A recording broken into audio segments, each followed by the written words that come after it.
Didn't. Dude, like, I woke up with that in my head.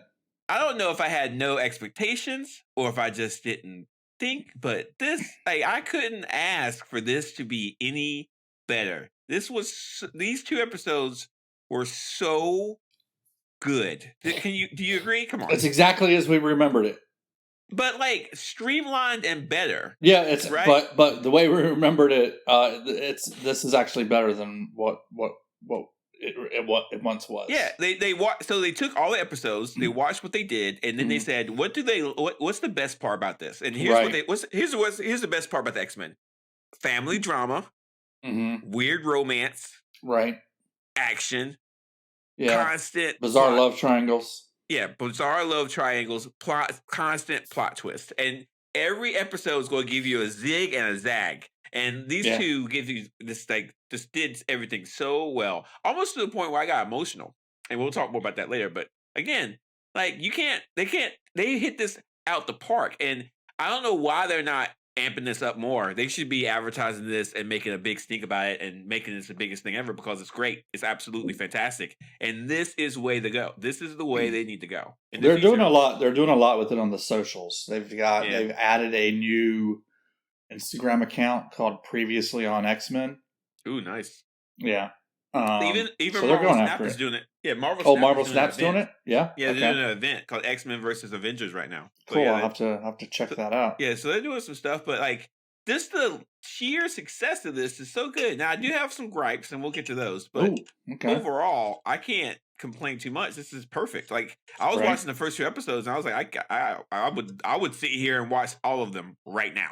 So thank God they don't. Thank God they didn't really salt in, because I would just sit there all day. So, but yeah, it's gonna be fun to watch this. It'll be fun to talk to you about it. I cannot wait. I do wonder why they decided to drop 2 at once, because they don't need to go together. I don't think they're strong episodes, and both episodes are doing different things. Like the first episode is introducing us, so there was some kind of cringe stuff where it's kind of like there's a lot of talking. But then the second episode was just raw, in your face, Magneto. Let's do this, like that. You need the second episode to really punch in and really give a lot more drama. So I'm glad they gave both of us. Like, giving them putting out both of them was perfect. Yeah. I do like how the first episode is kind of like the debut episode of the original series. Mm-hmm. Yeah, and you've got a lost mutant. You've got Sentinels. In a way. Yeah. Yep. Yeah. It's pretty cool.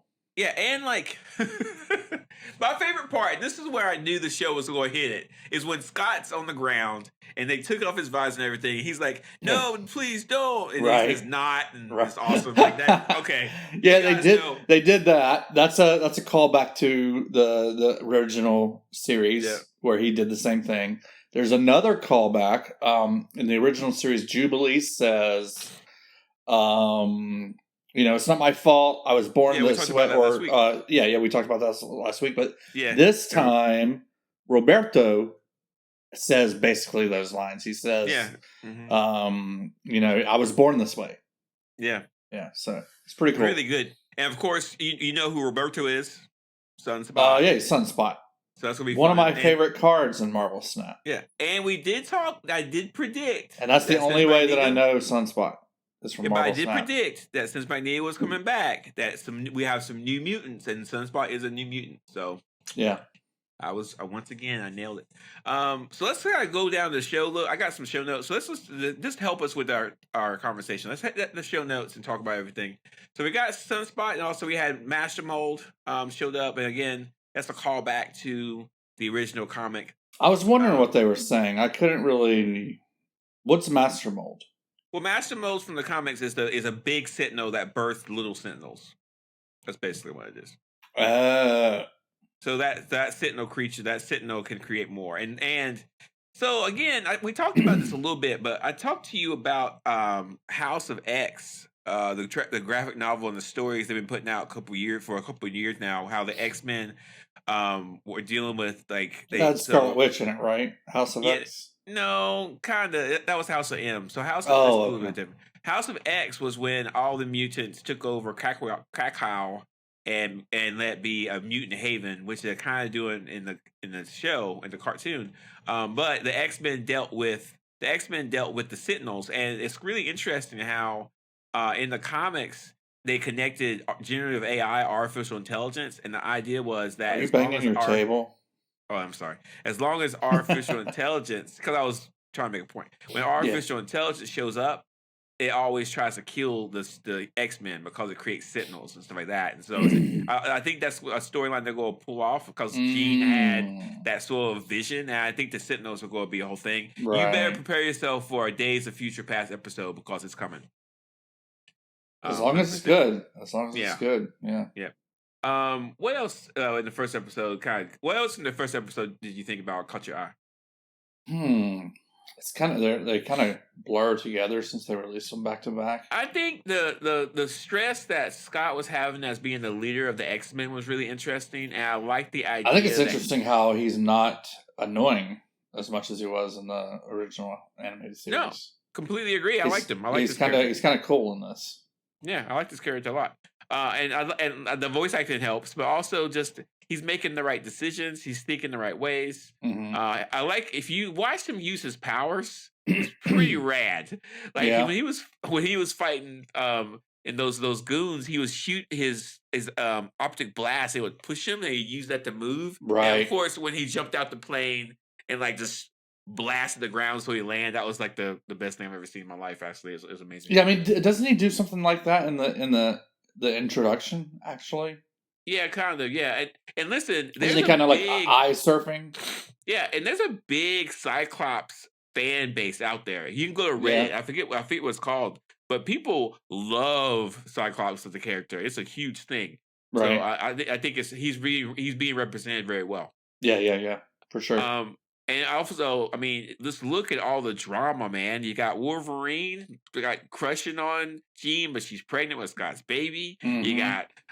You got Rogue, but she can't touch Gambit. You know, it's like the first episode has a lot of great drama in it. But she can touch Magneto, but we'll get that later. Yeah. And just the final battle with the Mastermold, and I'm so glad they gave Storm such a big highlight in the first episode. Like she was, no doubt, she was power. Yeah. It's like and like Storm's one of my fan. I love Storm. I absolutely love Storm as an X-Men. I always have. And I was thinking, and I think a lot of fans were probably thinking the same thing, that if Scott and Jean would leave, Storm would take over. I mean, they were kind of alluding to that, but then Magneto showed up, and of course, the tragedy of what happens in episode 2. Where she loses her powers. That was a shock to me. I did not know that the show was going to do that. But it's just opened the door for her to come back later, repowered, and just when they need her, she's going to show back. So don't get it twisted. But I do want to address real quick that a black woman have like losing her powers or losing her abilities because of racism and bigotry just hit home in a weird way for me. I think the show did a lot of weird things. Like, so the show, when they were rioting against the UN, that looked a lot like January 6th. Right. Even the people doing it looked like January 6th to be. Yeah. They called it an insurrection at the end. They said they quelled the insurrection. They weren't. They were not shying away from the illusion of January 6th. And I'm glad they didn't do that. They hit it straight in the head. Absolutely. They did a really good job of that. Yeah. Anyway. Totally agree. What did you think about So what do you think about the twist at the end with Magneto taking over the school? What did you think? What did you think of the outfit? Magneto's outfit? Magneto looks dope in this. Yeah, I know. He looks really good. I like the big helm on his chest. I like that. He's not wearing the helmet. Doesn't need to since Charles is gone. The voice acting's really good. Mm-hmm. Yep. And like just his powers, he's like he feels like Magneto when you see him. His powers are pretty. We haven't really gotten any like super cool Magneto moments, to be honest. Well, I mean the helicopter scene was pretty cool. The helicopter scene was awesome when like he destroyed the UN and put them in basically low Earth orbit. That was pretty rad. I mean, come on, Mike, what are you talking about? I guess. Okay, I guess picking up a piece of the planet and going into orbit. That's kind of cool. Yeah, that was pretty rad. Right. Just his sheer force and abilities, Magneto was really good. I love when Storm was like, "You take that claw, give Magneto back his powers." Blah blah blah. Listen to me, like that. Was like, yeah, I love that. That's that voice acting, Storm. That's exactly what Storm we want. And it's so interesting how they give us the Storm we want, and then she loses her powers. It's like, man, what are you doing? But that's exactly what the show knows to do: drama, drama, drama. Right. You got Rogue kissing face with Magneto. Like, what is going on with that? It's crazy, nuts. That's so they hint at them having romances in the past. What can you tell us about that we missed? So I didn't read the X-Men when this happened, but her and Magneto spent some time in the Savage Land a long time ago, and they were a couple. And so yeah, it was a whole thing. So it was an Uncanny X-Men something, but when Jim Lee first came in. So yeah, they had some drama in the comics, and so that's cool. We're probably going to go to the Savage Land at some point if that's alluded to. But yeah, they were a couple. They were a whole thing. And I'm not really sure how they're going to address it.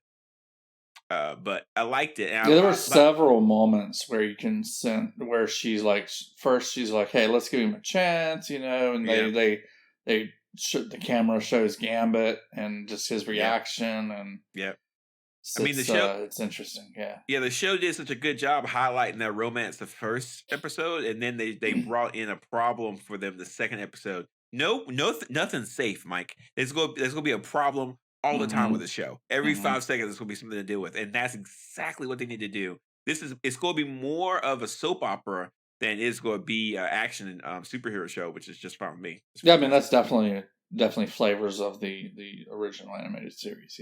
Yeah, 100%. I do have some gripes. I have one gripe. What's your gripe? Did you notice the animation inconsistencies? What do you mean? I didn't notice anything.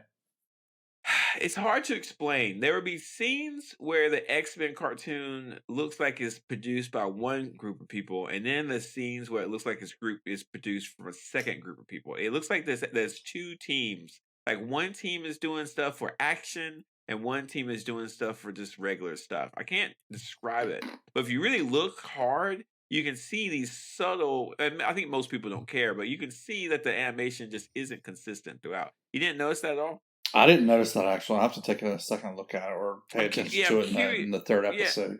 You can kind of see, like, it looked a lot of... I'm sure there are multiple teams working on it, yeah. Some of the stuff had a Japanese animation feel to it. Like it I didn't get any of that. You didn't get any of that? Mm-hmm. I gotta check it out, but it felt... They did not feel consistent to me, and I could easily tell the difference where I saw it. It's not enough to bug me. But it is enough to kind of make me think, what's going on with this? What's going on here? But other than that, I mean, other than that, it's not that big a deal. They definitely ratcheted down the quality of the animation to fit a little bit more with the original series. But not enough to be annoying. Yeah, they gave themselves a little bit more breathing room. Yes. It's definitely better. And it's 4K high def.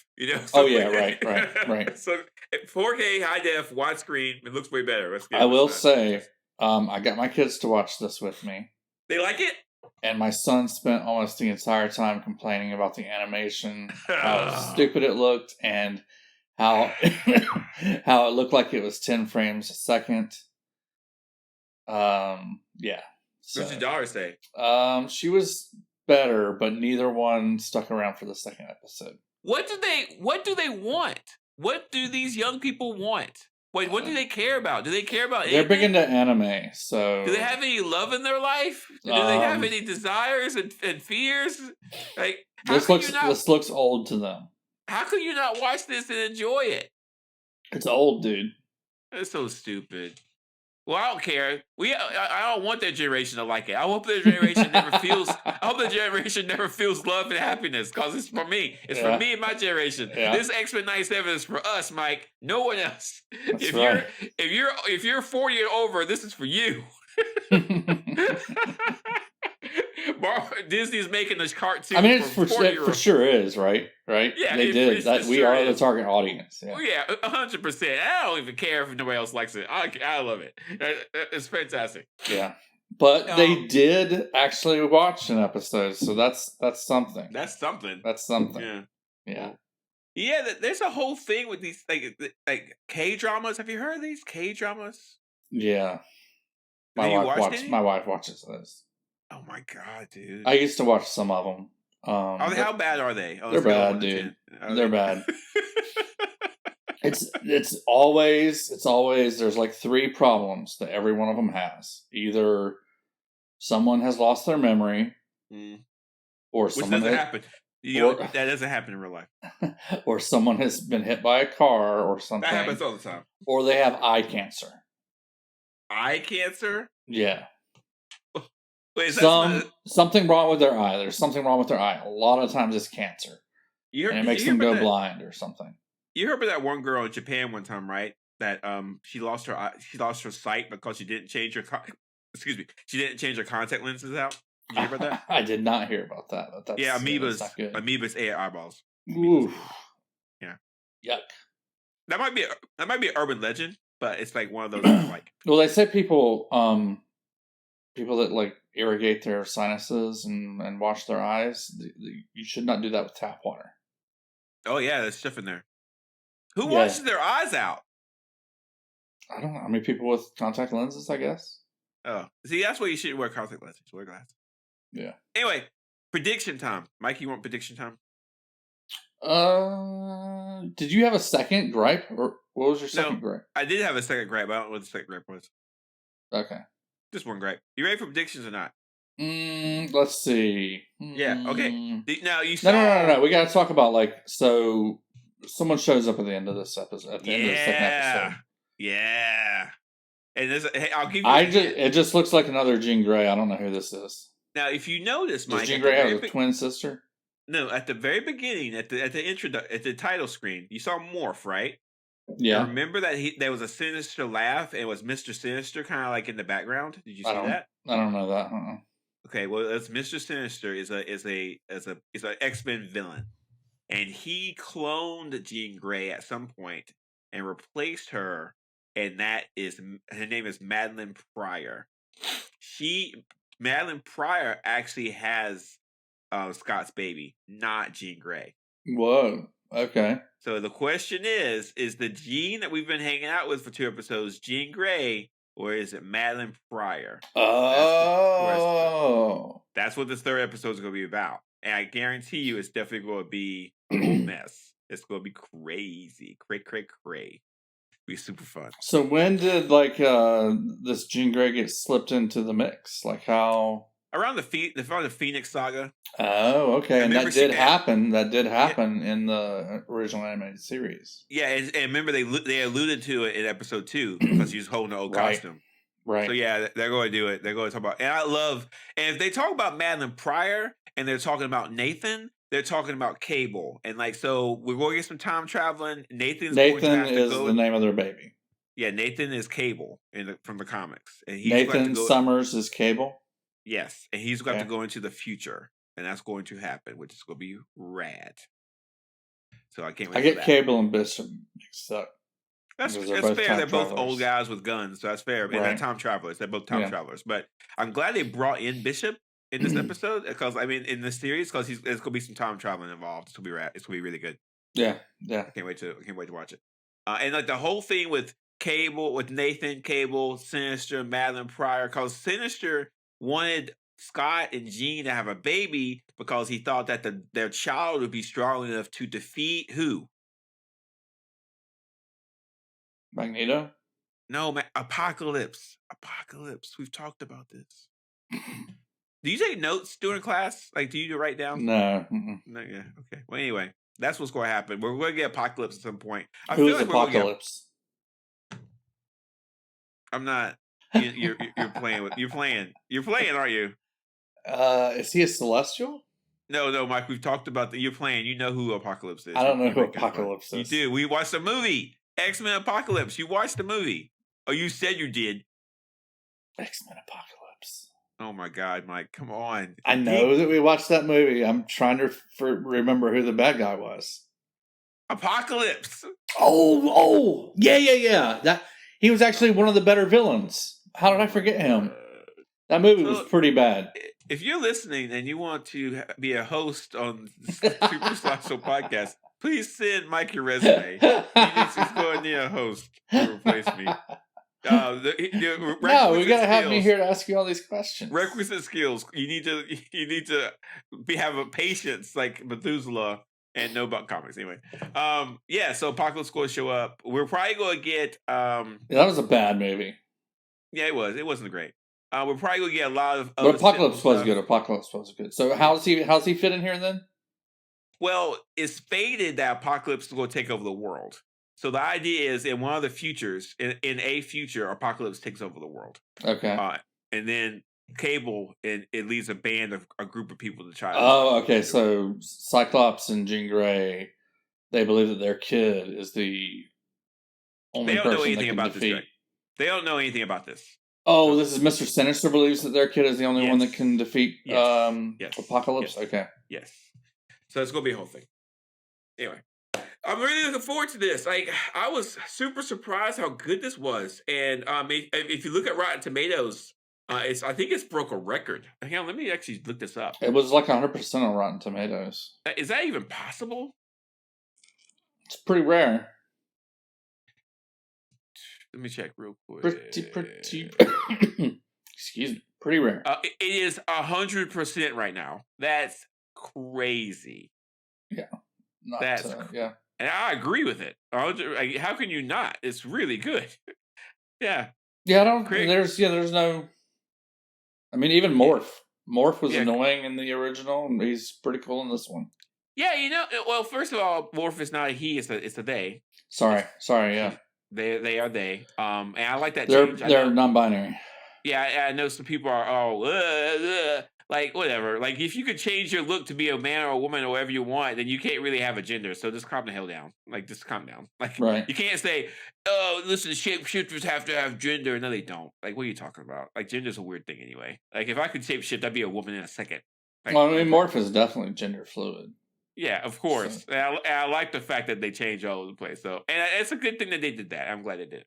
I think that's a good change. That's a good change. Too.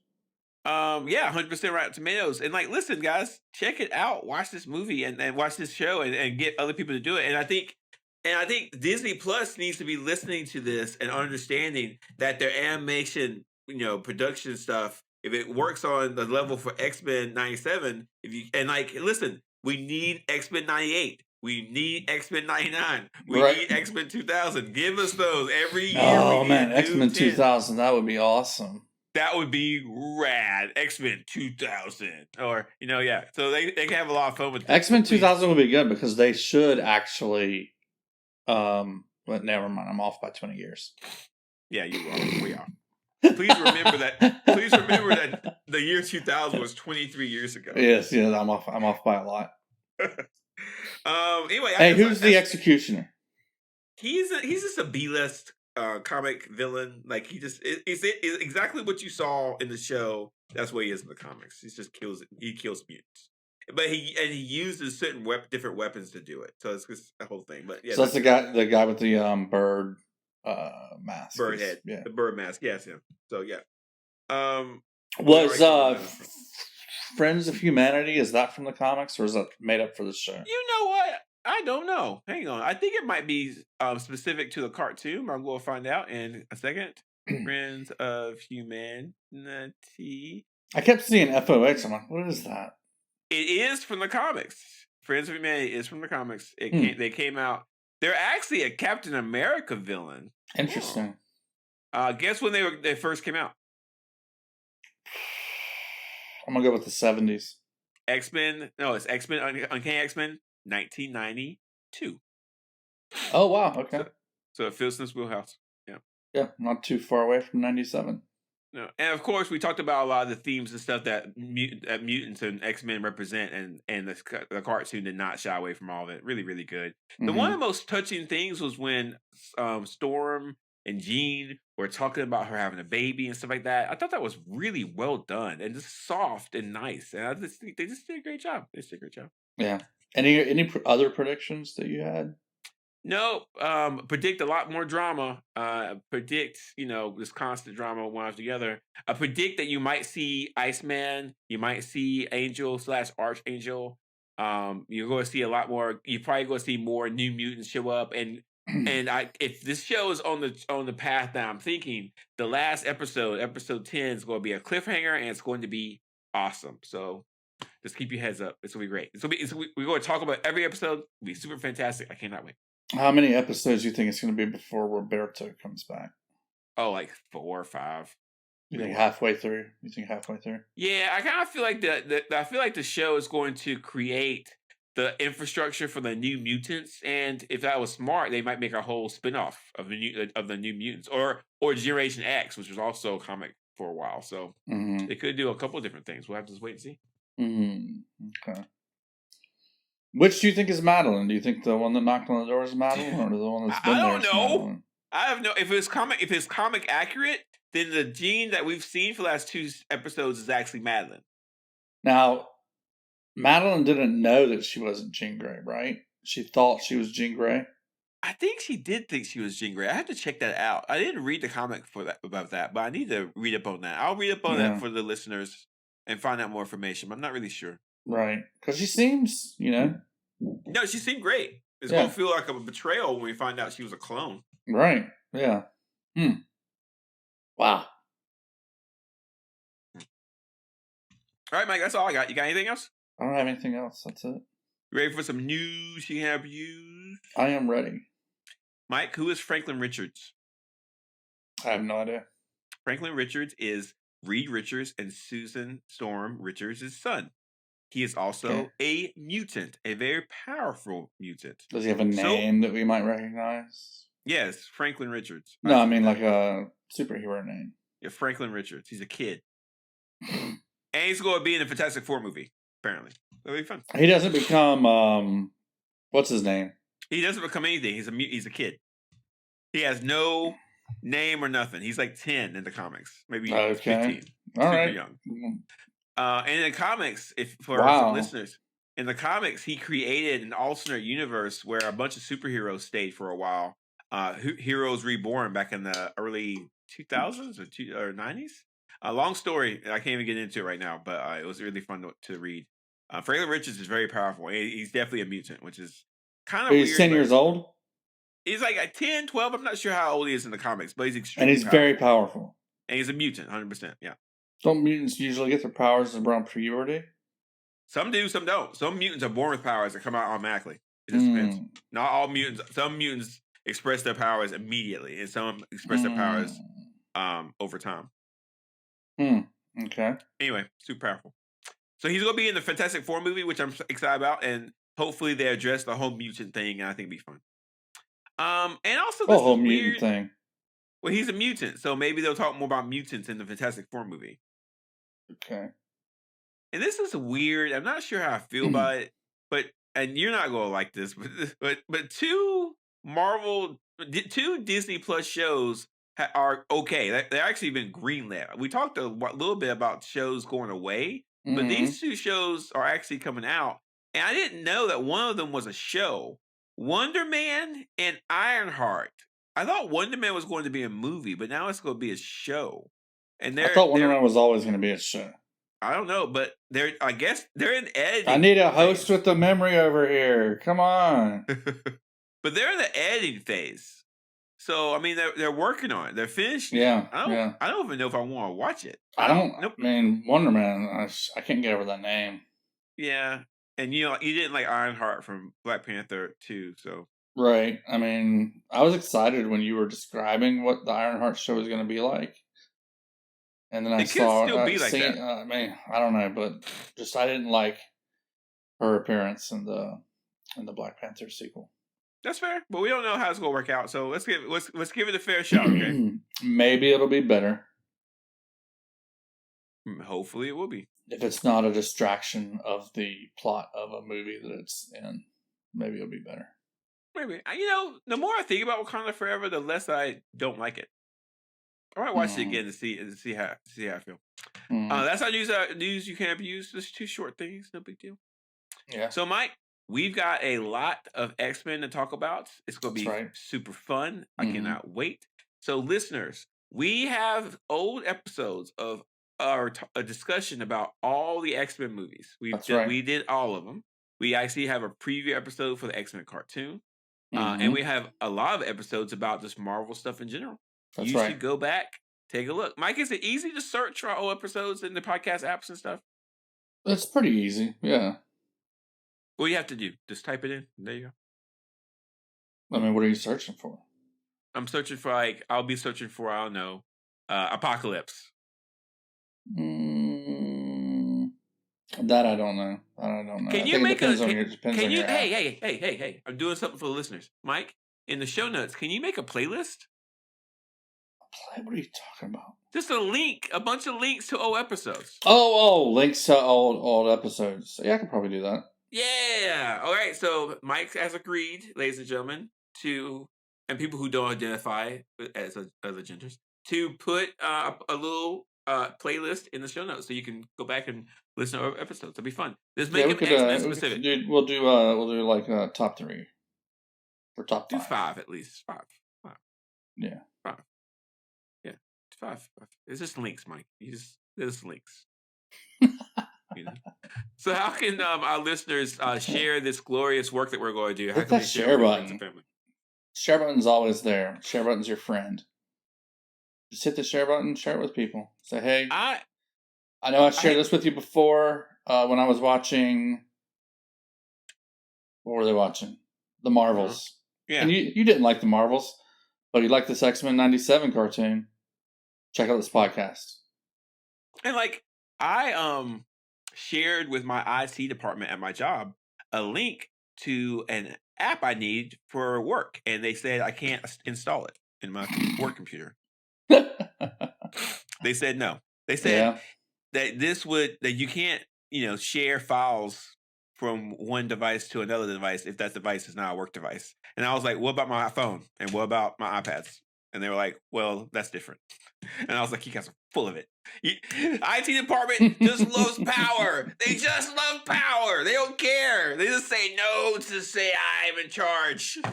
Isn't that right? You're in IT. You know it's true. I don't do that stuff. I don't know. Anyway, there you go. Share, hit the share button. Share it with people. Leave a review if you can. Yeah. Leave a review for us. And then go Rotten Tomatoes and leave a review for X-Men 97 and say how awesome it is. Yeah. You don't even have to be listening with Apple Podcasts. Just go to Apple Podcasts and leave a review. Yeah. Until Apple doesn't exist anymore because they get sued by the government.